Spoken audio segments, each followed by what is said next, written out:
నా పేరు సంతోష్, ఎస్ఎఫ్ఐ మేడ్చల్ మల్కాజ్గిరి జిల్లా కార్యదర్శి. మేడ్చల్ మండలంలోని ద క్రీక్ ఇంటర్నేషనల్ స్కూల్లో 4th క్లాస్ విద్యార్థి ఫీజు కట్టలేదని చెప్పేసి నిన్న ఉదయం నుంచి సాయంత్రం 6 గంటల దాకా ఆ విద్యార్థికి పనిష్మెంట్ ఇచ్చింది ప్రిన్సిపాల్, అదేవిధంగా పాఠశాల సిబ్బంది.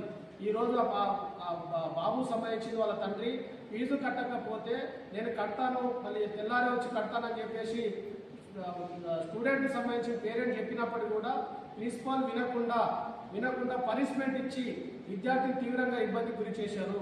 దాంతోపాటుగా విద్యా హక్కు చట్టం ప్రకారం ఫీజు సంబంధించింది విద్యా హక్కు చట్టం ప్రకారం ఫీజు తీసుకోవాలి. కానీ ఈరోజు ద క్రీక్ ఇంటర్నేషనల్ స్కూల్లో దాదాపు ₹1,00,000 ఫీజు, ఈరోజు 1,00,000 నుంచి 1,50,000, 2 లక్షల దాకా ఫీజు వసూలు చేస్తున్న పరిస్థితి మన మేడ్చల్ మండలంలో ద క్రీక్ ఇంటర్నేషనల్ స్కూల్లో చూశాం.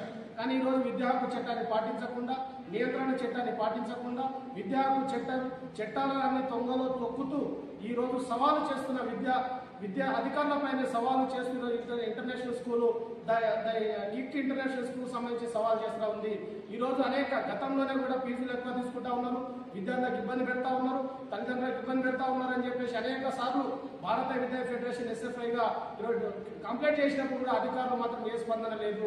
కాబట్టి వెంటనే డిఓ గారు స్పందించాలి, ఎంఈఓ గారు స్పందించాలి, వారిపైన కఠిన చర్యలు తీసుకోకపోతే మాత్రం రాబోయే రోజుల్లో ద క్రీక్ ఇంటర్నేషనల్ స్కూల్ గుర్తింపు రద్దు చేసేంత వరకు పోరాటాన్ని రూపొందిస్తామని కూడా ఈ సందర్భంగా హెచ్చరిస్తాము.